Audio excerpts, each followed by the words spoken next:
Welcome to the ThomaHawk Show, ladies and gentlemen. The only place where you get hot football takes from two of the sexiest co-hosts in all of podcast history here on the Uninterrupted Podcast Network.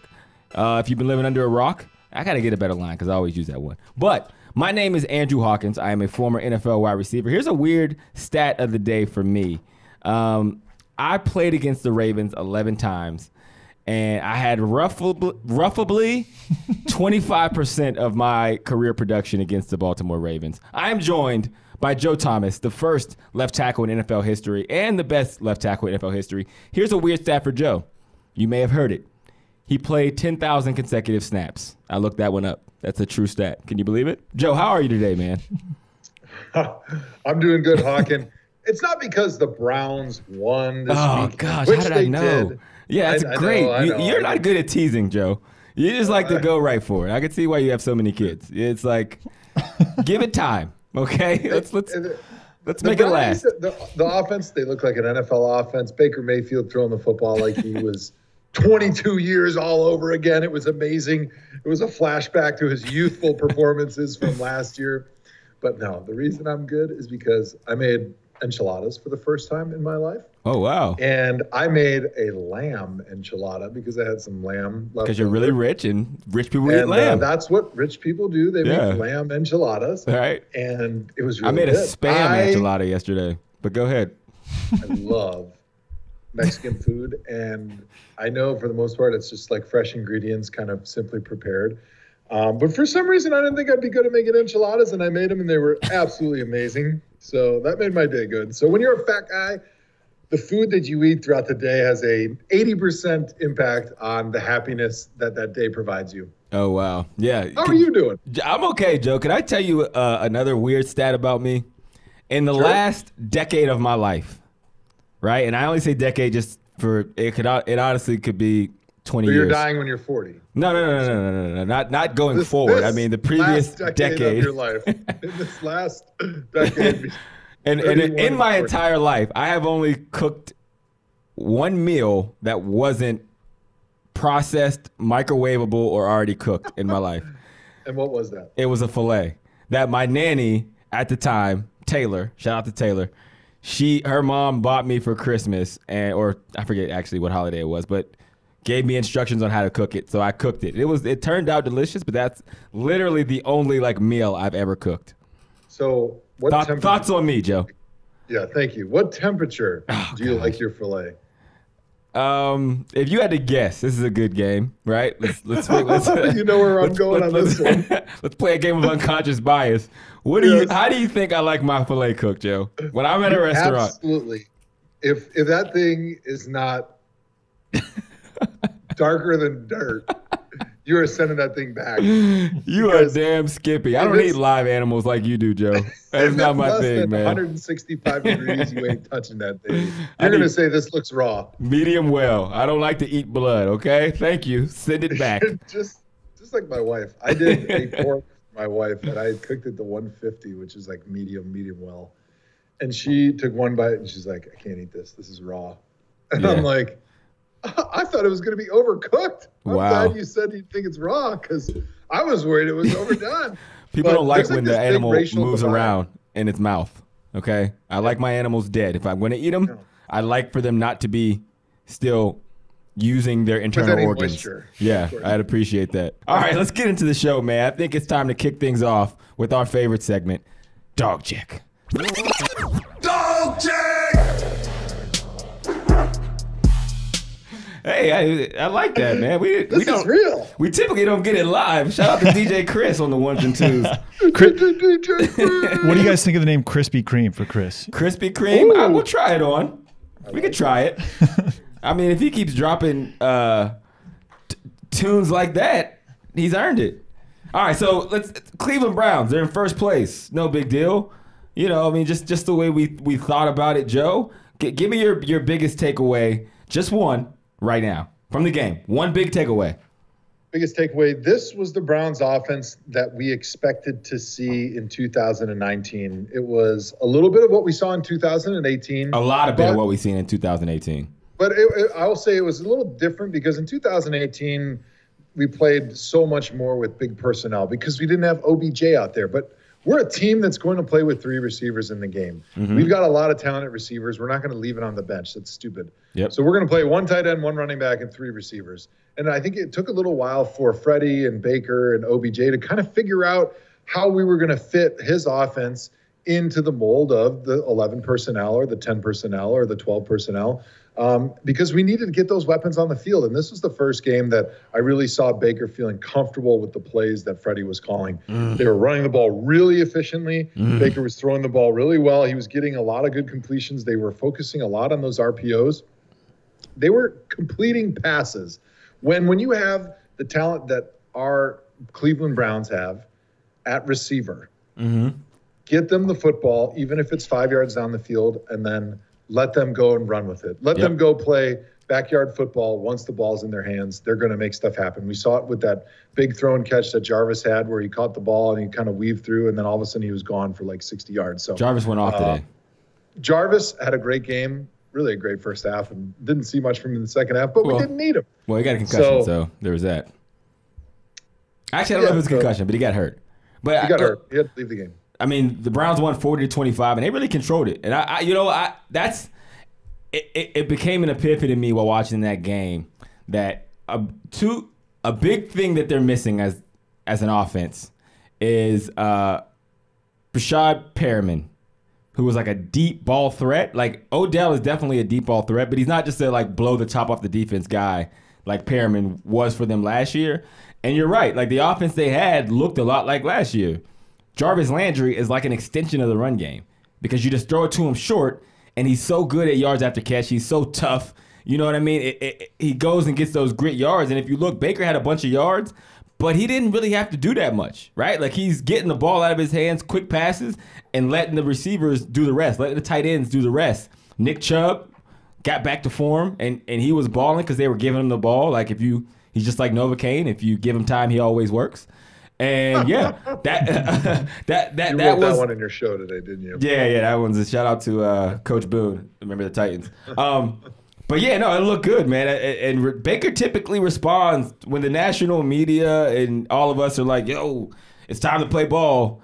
You know that like he has to force himself into that underdog mentality, right? Because that's where he feels comfortable. And as soon as he feels like everyone's against him, boom, that's when he's Baker Mayfield. You know, so he does these things, I feel like, to put himself in that situation. But hell, if you're a Browns fan, how could you care? You're number 1 in the division for the first time since 2014. So all is well as well. Shout out to us, man. Gosh, how did that season end? Who knows? Who could remember? You know, long ago. I just took a Men in Black flash pen at that point of the season when we were in first place, and I don't remember the rest of it. Yeah, I feel you in that. All right, so the defense. Let's talk about the Browns defense real quick because they've been balling. Why do you think that is?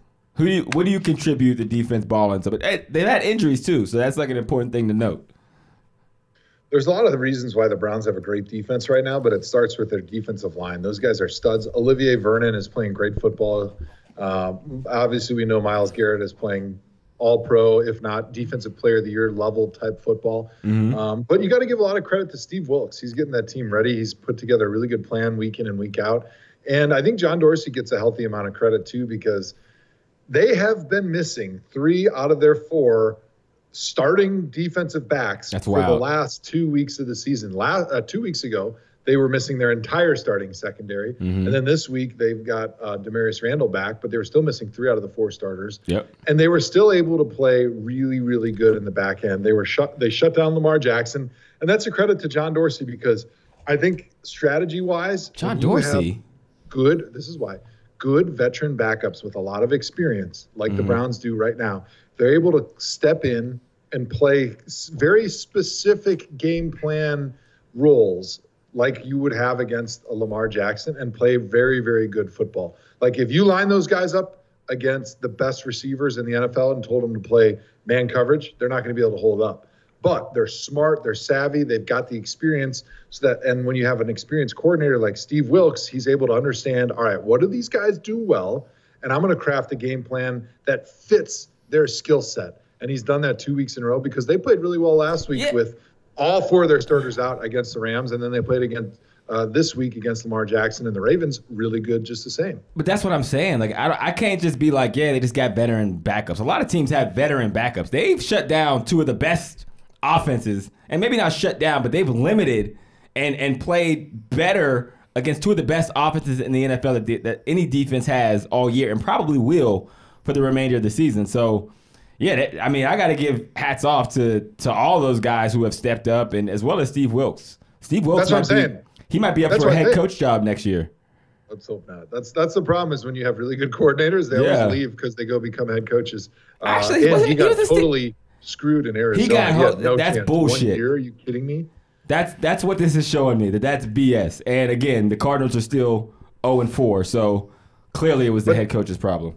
But to me, that's the key. It's veteran, experienced, smart defensive coordinator with those veteran guys that are in there that can come up with a great game plan and execute it. And then, of course, having the great talent up front on the defensive line and the linebackers doing a good job playing off of those guys. So it's that combination that's unique to the Browns that all NFL teams don't have. All right, Baker had two beefs this week before we get back to the game. He was I'm beefing. glad you were about to bring that up. Yeah, he was beefing with Rex Ryan and beefing with Antonio Brown. Rex Ryan started that one. You can argue that Baker kind of started the AB one. But does that concern you at all? When Baker texts you this week, are you going to be like, yo, Baker, man, let them guys go, dude. Let's just get this AFC North crown. Or are you going to be like, yo, keep it up, bro? Right when you were just talking about that before and how Baker thrives when his back's against the wall, when he feels like he's playing that underdog role again. And I'm not exactly sure yet if he does this on purpose. I haven't decided yet. He has to. But I'm leaning towards that he does this on purpose because when the Rex Ryan stuff came out this week, and for those that didn't hear, Rex Ryan basically called Baker overrated as hell. And of course, verbatim, actually. That's exactly what he said. Yeah, not basically. Every media person in the NFL is going to tell the player, don't respond, right? Because if you respond, first of all, you elevate those comments. Yep. And if you don't say anything, they kind of just get forgotten in the news cycle by the next day. But if you respond, you elevate it, and you also elevate the person that was making those comments. And just like with the Colin Cowherd stuff, is when you beef with a media member, it makes that media member all of a sudden more important, more popular, more watched, they get more raises. Valuable to his company. Like, that's what us schlubs in the media want. We want big star players to start firing back at us because all of a sudden now we're relevant again. Us in the media, we are completely irrelevant. Which reminds me, screw you, Patrick Mahomes. You ain't nothing, bruh. Tom Brady, I hate you. You've never been any good. You're Alvin overrated Kamara. as hell. Yeah, okay. So when you take the bait on that as a player, all you're doing is you're falling right into the trap. And that's exactly what happens with Colin Cowherd and with Rex Ryan. And so when he fired back at Rex with a very creative comment, might I add, he fired back and said, that's what I'm Freddie saying. Kitchens. So this was clearly premeditated. So he said, Freddie Kitchens says that the only people that matter wear orange and brown. And if you don't wear orange and brown, you don't matter. And there's a reason that Rex Ryan doesn't have any colors right now. Goodness. Which is a great comeback, right? It is. Rex Ryan got fired. He's a great writer. He's got a great joke writer.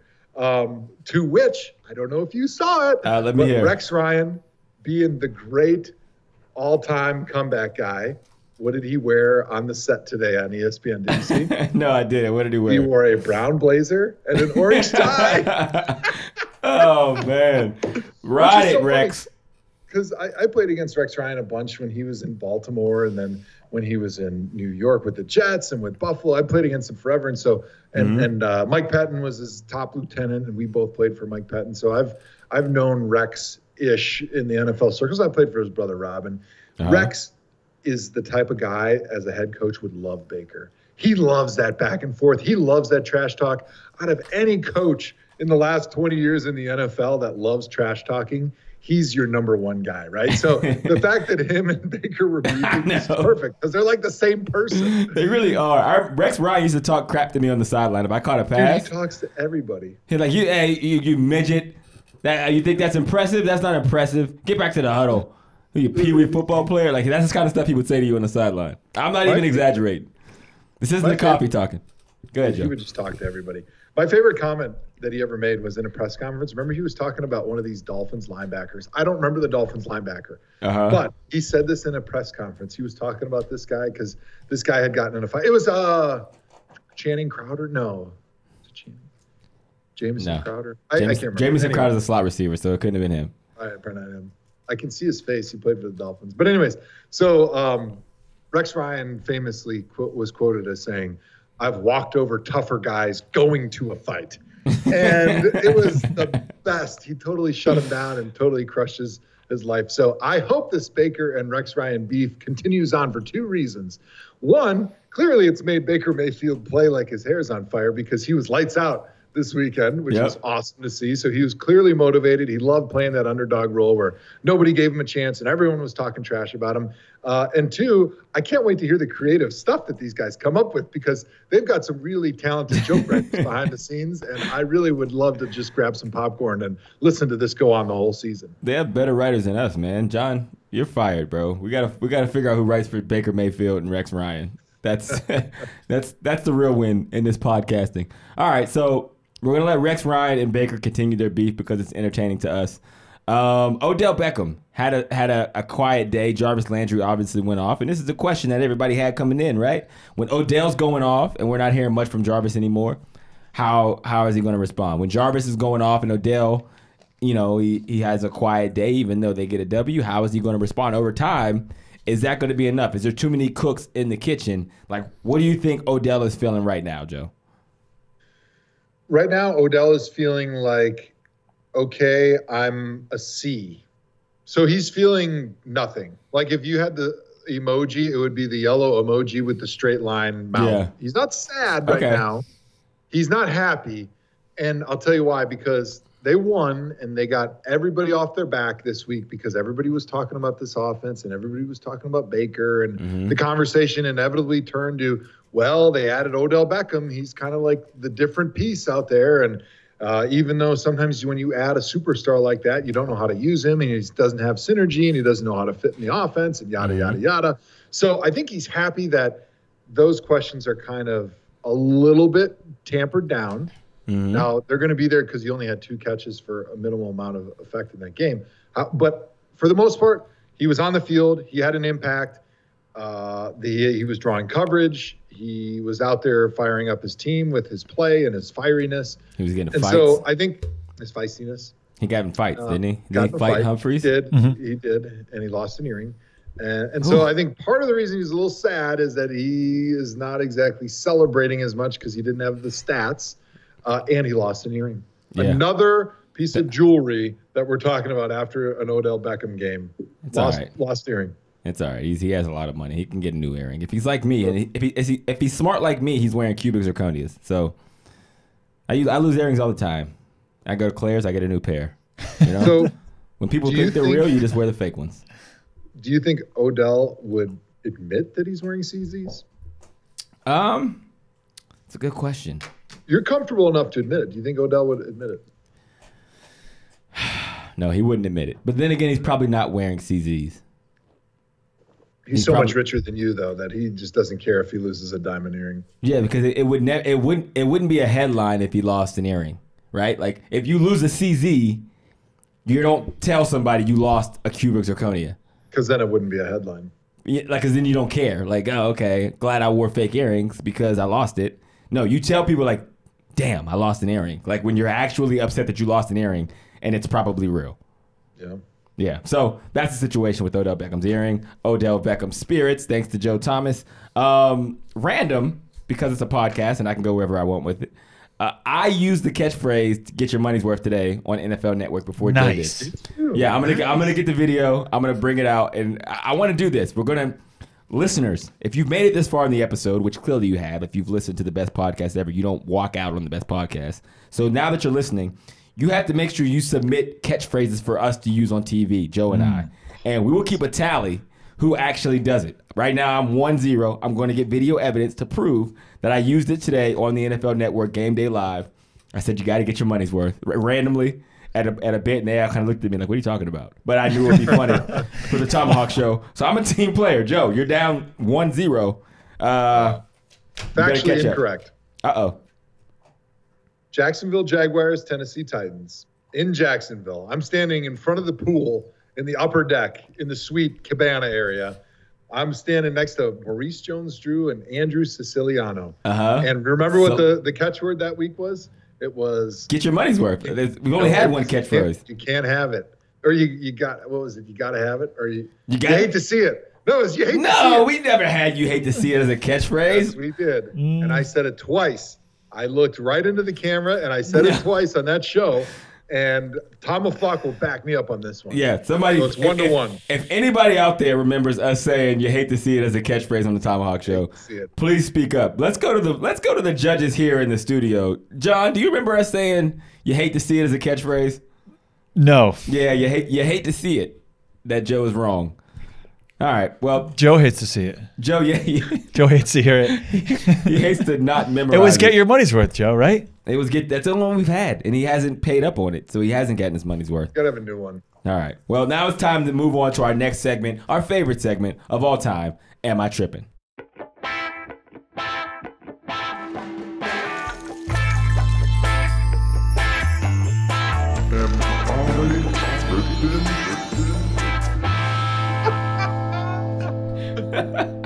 That was just a random tune. Are you producing these, Chris? I love that, Rick. I'm Golly.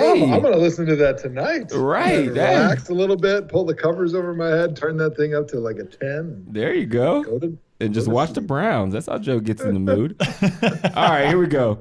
Number 1, am I tripping? Am I tripping, or should the Bucs be favorites to win the NFC South? You are still tripping. Why? Because the Saints should be favorites to win the NFC South.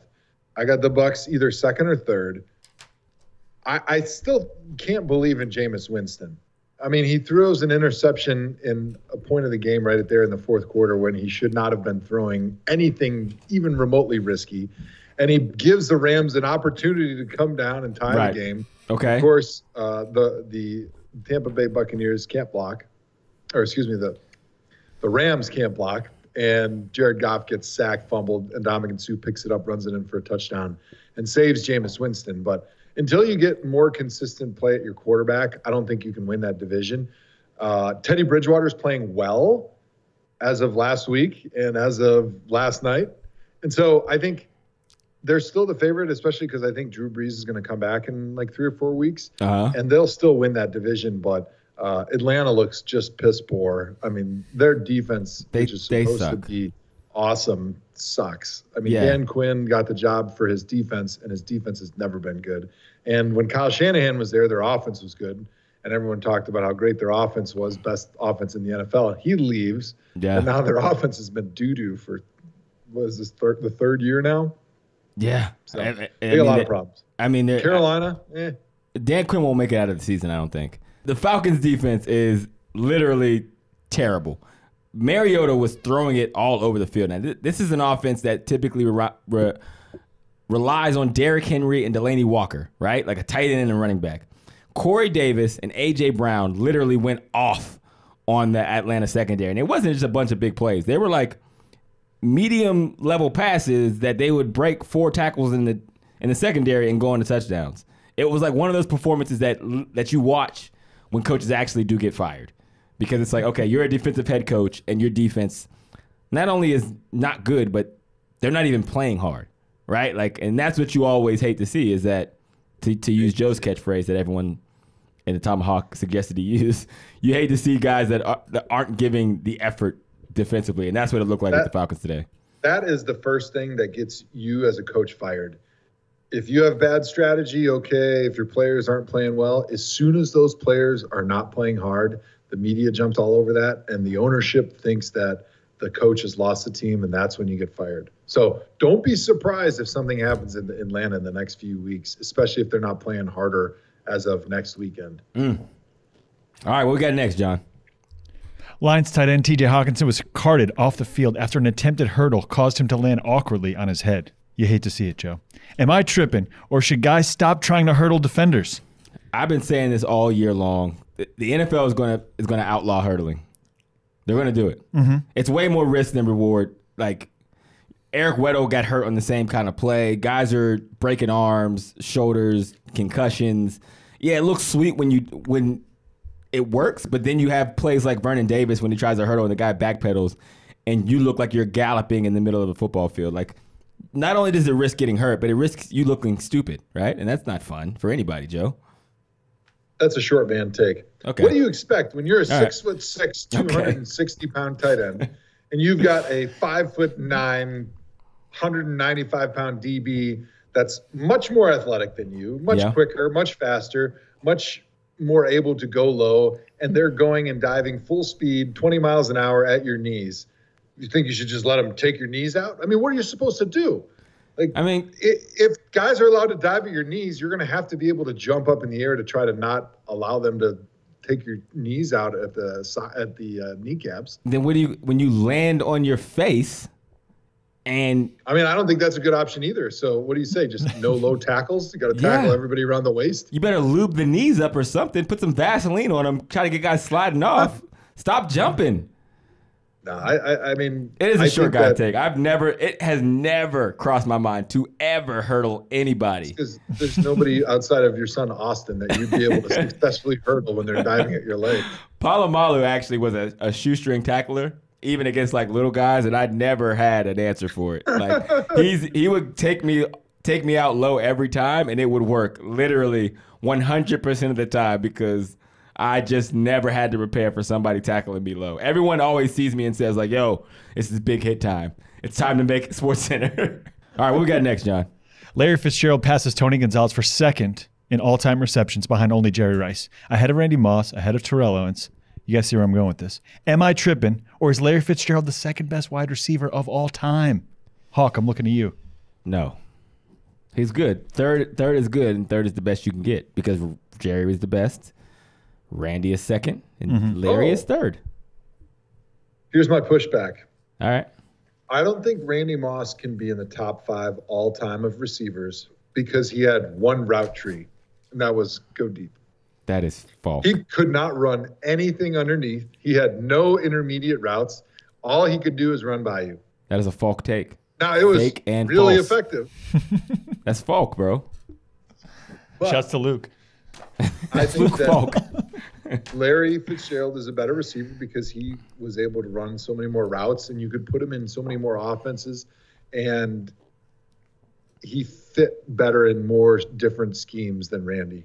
Okay, so if you're starting a team right now and you have Larry Fitzgerald in their prime, Randy Moss in their prime, your quarterback is Baker Mayfield, your left tackle is Joe Thomas, your slot is on lock with Andrew Hawkins, that's a done deal, and you have the first overall pick, and there's only 2 players available. It's Larry Fitzgerald and Randy Moss. Who are you picking? I'd pick Larry. Okay, you're a lineman, so that makes sense. Okay. All right, yeah, that's good. No, Larry's a beast, and I don't even like I hate when we debate, like, who's better, Larry Fitzgerald or Randy Moss. Like, clearly they're both incredible, and yes, Baker, if you had Larry, you'd be incredible. If you had Randy, the outcome would still be incredible, right? But the name of the game is speed, and Randy had more than anybody else. He was a freak of nature. He had stuff you can't work for, right? And Larry does too, but I don't know. I'm a speed guy, so there you go. All right, is that the last one? That's the last one. All right, what are we going to next? It's time for a new game called Run Pass Option. Okay, and by new game, you mean like the rest of the episode? Yes. All right, let's do it. Run it or pass it. Run it. No. Run it or pass it. You cut that up that quick, Chris? Jeez, DJ Chris. He's amazing. It's like he went to school for 25 years to do this, to just work with the ThomaHawk Show. All right, so the way the game works is you either get to run with a topic or pass on the topic. Each guy gets 3 runs, right? Otherwise, you get to pass. So I'll tee up a topic. Okay. Let me know if you guys want to run it or pass it, and then I'll read the headline. So we only get 3 runs. You get 3 runs. So if I run my first 3, you're done. Then I'm done. Okay. And if Joe makes a point, you can't respond. All right. Deal. First one: Frank Gore, the Ageless Wonder. Run it or pass it? Pass it. I say pass it. What Joe? do you got, Joe? I guess I don't understand how this game is played. Oh, man. You didn't graduate college. You have to explain it better. I did not graduate He left college, early to go nor to the did I league. have a Columbia graduate school degree like my co-host. I'm just a humble lineman. If you want to talk about the topic, you say run it. If you don't, you say pass it. So you're running with it or you're passing on it. This isn't a real RPO, Joe. We're not actually doing RPOs.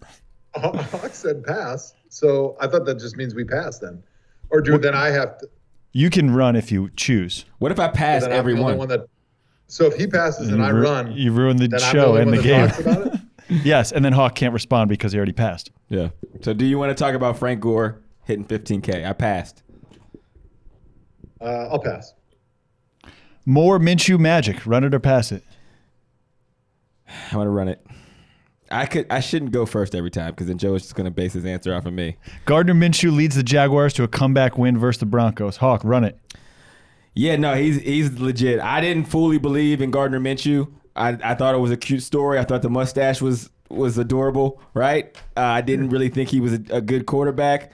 He did some things in Sunday's matchups that I was like, yo, man, those are special plays. Buying time in the pocket, keeping his eyes downfield, using his legs and taking what he's given, right? There's system quarterbacks, and then there's guys that just have an it factor and understand how to make plays.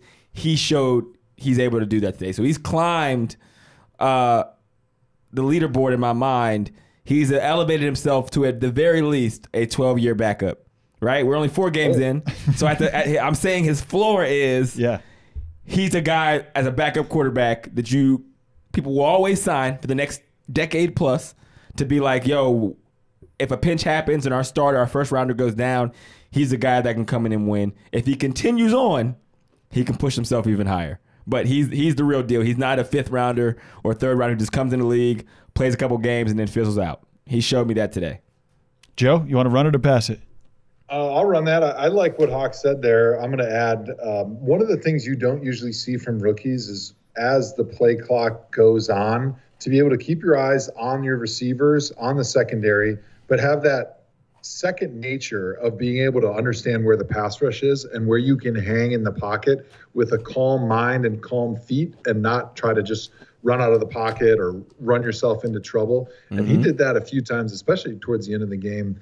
And that was really impressive to me because that's the stuff you see Drew Brees and Tom Brady doing, guys that have so many years in the NFL and just have that innate ability to understand where that rush is while keeping their eyes down the field. And that was really impressive to me. The other thing I'm going to say is, I don't know if you saw Uncle Rico got together with Gardner Minshew. Uncle Rico from Napoleon Dynamite, and they got a picture together. And Uncle Rico got a little older than we remember. Dude, he had some wrinkles. He looked like an uncle. In spite of the wrinkles, him and Gardner look like they could easily be in the same family. I mean, what's crazy? Was really cool that they did that, and they look so damn similar. It's awesome. You know what's even crazier than that, Joe, since we both decided to run on this one, is that Nick Foles, who everyone has joked his entire career looks like Napoleon Dynamite. Him and Gardner Minshew could win Halloween as Uncle Rico and Napoleon Dynamite. That would break the internet. That would break the internet. And speaking of Halloween, my wife and I have been talking what are we going to dress up for for Halloween this year? You guys don't have your party anymore. Who I know. What do you do for Halloween now that you have 13 kids and no teammates to invite to your party? So we did nothing last year.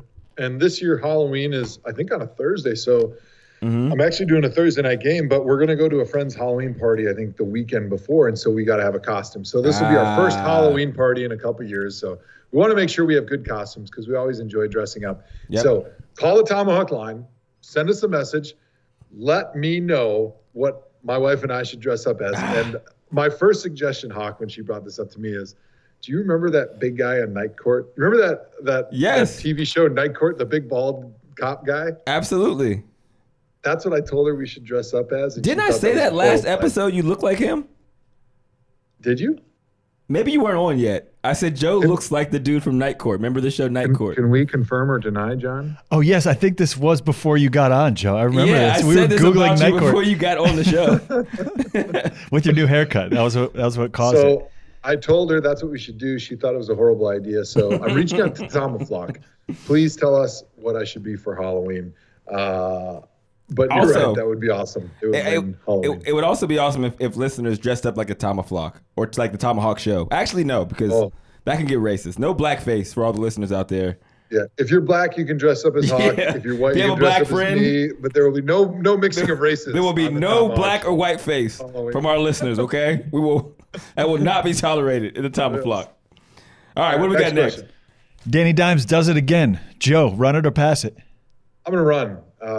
Daniel Jones, he wins the game against the Redskins and Dwayne Haskins. They won by a lot. I'm not going to say I was overly impressed with Danny Dimes in this game. He did get the win, yes. The Redskins defense is terrible. Wow. Case Keenum got benched in the second quarter. I'm going to need to see Danny Dimes win a game against a NFL quality defense and an NFL quality team before I'm ready to say that this guy has got what it takes to be a championship level quarterback in the NFL. Pass. Hawk passes. Joe, you only have one run left, by the way. And we have like 10 more topics, so this will be interesting to hear the Hawk monologue down the stretch. This is already my new favorite game ever. Patriots best Bills. Hawk, run or pass? Pass. I'm gonna skip this one. We're gonna do that one as a freebie later. Mahomes Motor City Mojo. Joe, run or pass? I'm going to run.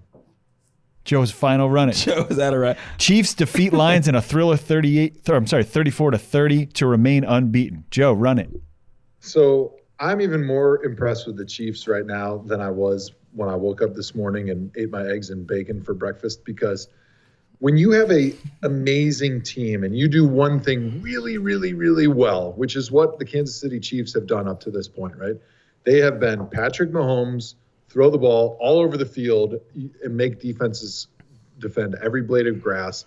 Andy Reid, the most creative play caller, play designer that we can remember, designing for a quarterback that has an unlimited amount of talent with an unlimited amount of talent at receiver. They're fun. They score a ton of points. But those are the teams that never win championships because they don't know how to win if – hang on. They don't know how to win if Patrick Mahomes ever has an off day, right?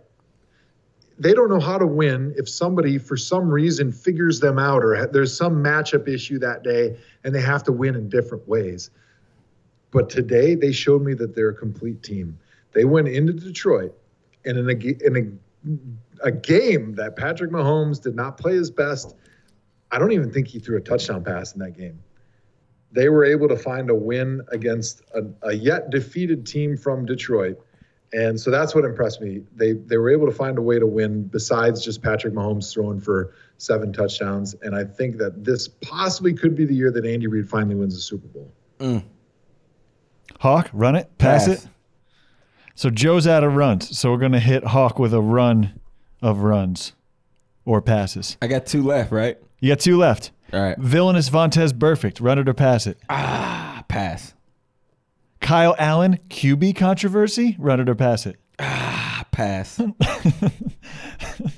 Some men just want to watch the world burn. So much passion. Bears, Berry, Vikes, run or pass? Pass.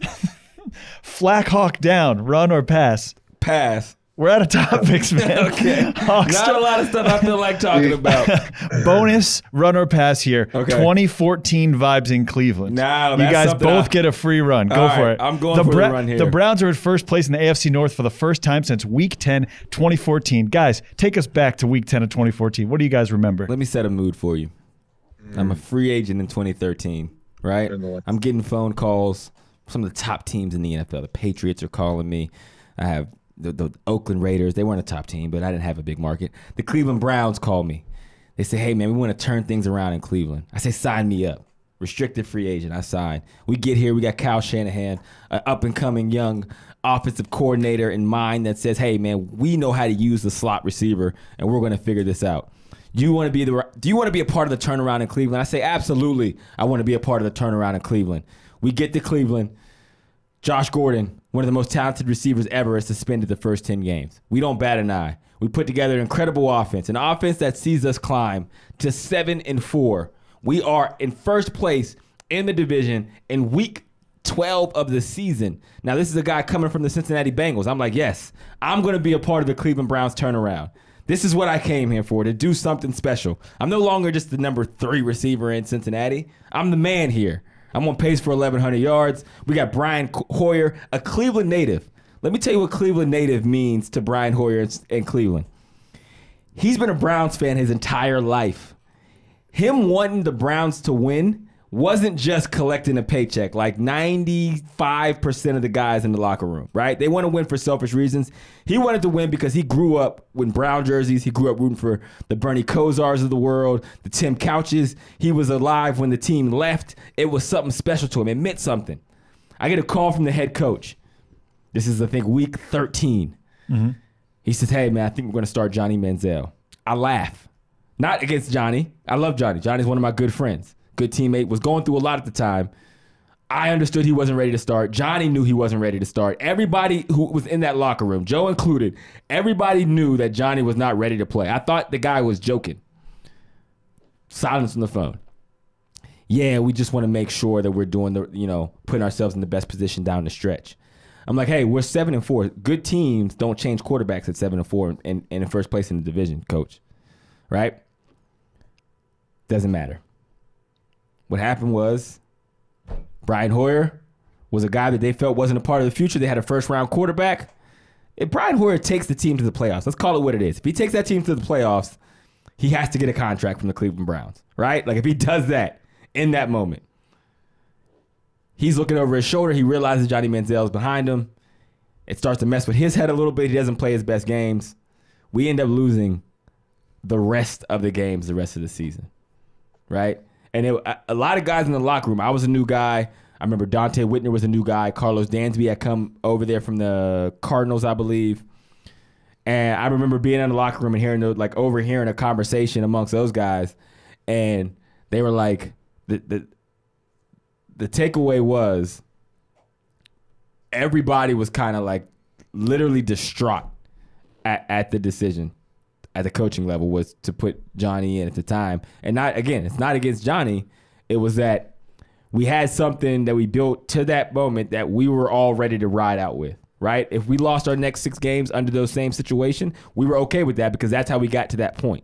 And even some of those losses, like we battled Pittsburgh in week 1 to like the final play of the game, and we came back from 28 points in that game. Yeah, we were down, 28-3 at halftime? Yeah. We came roaring back, and we had a chance to win, or at least tie it on the last drive of the game. So we had a vibe, and the rest of the season, that was broken up. And I don't want to make it seem like it was all on Johnny's back. It wasn't. It was actually, I don't blame Johnny at all. And everyone would always say, like, man, why aren't you harder on Johnny for what he did that season? And like, yo, that wasn't Johnny's fault. Everybody in the locker room knew Johnny wasn't ready to play, Johnny included. And that wasn't he didn't force himself into playing, right? And there were some other things that happened as well that just, it ruined the continuity of our offense. And obviously Alex Mack got hurt that year. That hurt. Jordan Cameron went down in that season too. But that was like one of my biggest regrets, not just as a Cleveland Brown, in my career, because that was like a real opportunity. We had something special that we squandered away. And because of that, we run a podcast now. Now instead of playing in the NFL, I podcast. So that's how you save up your runs and you get your money's worth, John, in case you were wondering. All right. That was the longest 2nd and 2 run in the history of podcasting. Joe, you get a free run as Nick Chubb as an honorary Cleveland Brown legend. Free run. Honorary Cleveland Brown legend? Yeah, I don't know. I just made that up. 2014 season. Take us back. Anything to follow up on from what Hawk said there? Let's just hope that the Browns finish this season a lot better than we did in 2014. Oh, man. No, I think they finally are on the right track, which is really exciting because defense continues to ball out. Offense starting to hit their rhythm. And you got to think that pretty soon Odell is going to hit his stride. Like, he's been close. He's had some good games, but they're right there now because that offense is really clicking, and it's just a matter of time. I think maybe next week we see Odell all of a sudden go off and have one of his 180, 200-yard games. All right, what we got next? Anything? That's it, man. That was the last one. Nothing else to run. So can I save one of my runs for the next episode? Because I only did 2. Yeah, but that second one was so long. I think that counts for. It's fine. You might have used up all of next week's episode. Imagine if Nick Chubb said, I'm not running the ball anymore this game because that last one was 88 yards. It was so long. Come on, man. That was the 88-yard run. I get the opportunity to do it again next episode. So I get 4 next episode. I'm saving up. And I should get an extra one for actually using our real catchphrase that we actually did and Joe didn't. Oh. You hate to see it. You hate to see it. All right, Joe, Monday Night Football tonight, tomorrow, depending on when you're listening to this. Bengals versus Steelers. Give me your prediction right now with a score. Bengals win. I think it's going to be 24-17. The Bengals are not that bad of a team. Yes, they're 0-3 right now, but I'm one of the few people, actually you are too, that actually likes Andy Dalton. He's never going to be a top 10 quarterback, but I think he always gives you a pretty good chance. He throws a good football. He's very smart. He's got some good weapons. They're still kind of figuring out who they want to be, but they're not that bad. But then when I see the Steelers on the other side, they are that bad. Like Mason Rudolph, outside of the one long touchdown he had to J.J. Smith-Schuster, had under 100 yards passing on the entire game. Under 100 yards. Think about that. Wow. That is pathetic. James Conner. Sugarcoated for him, Joe. All of a sudden playing like he has no quarterback to bail him out because everybody want to talk about, we don't need Lev Bell. Like nobody cares because we've got this young guy, James Conner. He's great. Well, all of a sudden you take away his Hall of Fame quarterback and, well, pretty soon the defense is kind of you're keying on them. Pin their ears back and keying on the running back. And so James Conner has under 100 yards rushing on the season so far in the first 3 weeks. And he's fumbling too, which is not exactly a great quality for your running back to have. He fumbled the game away last week against the 49ers. The 49ers picked it up and were able to get the game-winning field goal after that. I think it was a field goal. And so there's a lot of problems right now in Pittsburgh, and they don't have a lot of answers because if you could at least say, well, our defense is playing really well, but even their defense is not playing all that well. So for the most part, they're in shambles, and they are going to lose on Monday Night Football to the Bengals. If they lose to the Bengals on Monday Night Football, they will fall to 0-4. And the next 6 games they have are against the Ravens, Chargers, Dolphins, which they can get a W, Colts, Rams, and Browns. Feels like 1-5. Feels like a 1-5, which would make them 1-9. Do you think at 1-9, Steelers fans would then regret not having Le'Veon Bell and Antonio Brown? No, because they know that this 1-9 is the cause of losing Ben Roethlisberger. Because Ben is really the glue out there. He's the reason that you win or lose. The quarterback position is why you win or lose in the NFL. But they were losing before Ben got hurt, help Joe. you. So you think with they Ben, lost one game. Ben got hurt in week 2. Do you think they lost one game without him? So you think their record would be different with Ben Roethlisberger right now? Yeah, right now they would probably be 2-2 after this week with Big Ben. He would have beat the Niners. There's no doubt in my mind. So they would be at least 1-2. They may have won week 2 if Ben was in the game, and so they may have been 2-1 coming into tonight. Will they regret trading their first rounder for Minkah Fitzpatrick? Do you even know who Minkah Fitzpatrick is? They have to. Absolutely. He was the Dolphins' corner. He was a rookie from Alabama. First rounder. Yeah, he's a good player. But did you see him get thrown by Kyle Juszczyk? I did not. But as soon as they traded for him, I'm like, do they really think they're making like a big Super Bowl run here in the next couple of years? Because all I see is Ben Roethlisberger trying to get paid to rehab for a couple more years because he's clearly not going to be healthy. And everything all of a sudden he says is about how he wants to be a great teammate and he wants to be around the building and do everything he can to get back, which absolutely triggers me to think that he is totally done, but he wants to collect his $30 million a year so he can rehab. Yeah, I did so Ben's gone. So they obviously missed on Mason Rudolph because he's not going to be the answer. So they've got a few years to figure out the quarterback position. All the while, Minkah Fitzpatrick is about to go to free agency and get the heck up out of there. So that was a total waste of the first-round pick. All right. You hate to see it, and you got to get your money's worth. That does it for this episode of the ThomaHawk Show. We appreciate you joining us. Make sure you hit us up on social media at ThomaHawk Show on Reddit, Twitter, Instagram. Looking at my script, and it says ThomaHawk Shoe. I don't know if that's a teaser for merch or what. But regardless, leave us a voicemail, 440-628-1376. And if you're listening, make sure you check us out on YouTube. We do a video show every Sunday, so you can actually see our beautiful faces and actually add some real life joy to your life. And here on Uninterrupted Network, where this is the #1 athlete podcast network. We have CC Sabathia's podcast here. We got Road Tripping with RJ and Channing and Allie. We got, what other podcasts we have on this network? Kneading Dough featuring Andrew Hawkins. Kneading Dough featuring Andrew Hawkins. Oh, you knew about 17 weeks. 17 weeks, which is an exclusive because we have Cole Beasley, Jalen Ramsey, and Le'Veon Bell. Actually, this is the only place they do interviews, so you get all the exclusive, all the football from them. Jalen Ramsey has been dropping all the news on the Uninterrupted Network on 17 Weeks, so make sure you check those out, subscribe to those as well. And I think that does it. Joe, do you have final thoughts? My final thoughts for this week is shout out to the old guy. It is now cool again to be old. You and I, we're pretty old. We're not playing in the NFL anymore. We're still cool. Frank Gore, right now, is the 4th player in NFL history to reach. No, wait, hold on. Can I time this out real quick? He can't do a final thought on a segment he passed on. Is that illegal? That's why I passed.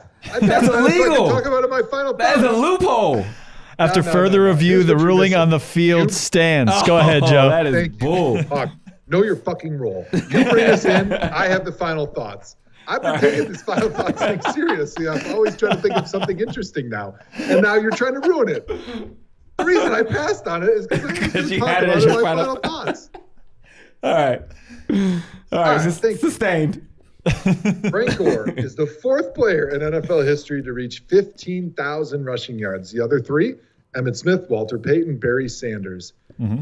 Frank Gore is over 36 years old. For a running back in today's NFL, that is unfreaking believable, especially when you think back to Miami days when he tore 3 ACLs and he was an undrafted free agent out of college. That is not a true fact.